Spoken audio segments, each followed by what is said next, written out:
दरवाजे पर खटखटाते और प्रवेश करना चाहते हैं तो शैतान उसे बतलाता है कि विशेष अवसर पर सांसारिक मित्रों की संगति रखने में उसकी आत्मिक जीवन में कोई बिगाड़ नहीं आ सकेगा।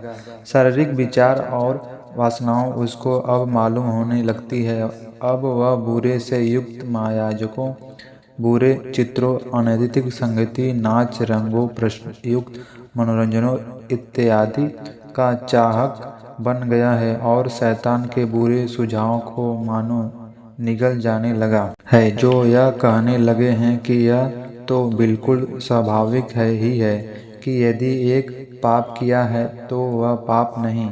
यह सच है कि शैतानिक चिड़ियों को अपने सिरों पर से उड़ते हुए नहीं रोक सकते हैं, परंतु हम इस बात में दोषी ठहराए जाएंगे यदि हम उनको अपने ऊपर बैठने और अपने हृदयों में बसा कर उन्हें बुरे काम कर न दे। यदि हम शैतान के एक उंगली भी दे तो वह हमारे सारे हाथ को पकड़ लेगा और हमारे प्राण आत्मा को अनंत काल में ले जाएगा। इसलिए हम परमेश्वर की इस गंभीर चेतावनी की ओर ध्यान दें कि हम जावनी अभिलाषाओं से दूर भागो और पाप से न खेलो, चाहे वह किसी भी रूप में प्रकट हो। यीशु मसीह के पास आए क्या है कि उसी ने हमारी विजय और छुटकारा है और वही छुड़ाने वाला और जिताने वाला है।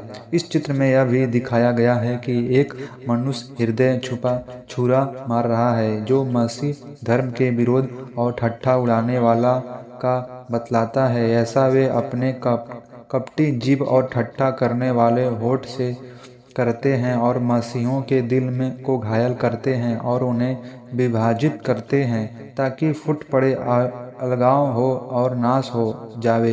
यह परमेश्वर से डरने की बजाय मनुष्यों से डरने लगता है कि मनुष्य उसके लिए क्या कहेगा या कहेगा, अतः मनुष्य का गुलाम बन जाता है और परमेश्वर से दूर हो जाता है। संकट, निराशा के समय क्रोध और बुरे विचार आने लगते और हृदय में प्रवेश पाने लगते हैं। जलन रखने वाला और काला सांप उस समय प्रवेश करता है जब वह दूसरों को खुशहाल और फसल होता हुआ दिखता है, तो यहाँ चित्त में मनुष्य के हृदय में प्रवेश पाने का प्रयत्न कर रहा है ताकि घृणा और घमंड की उत्पन्न करे।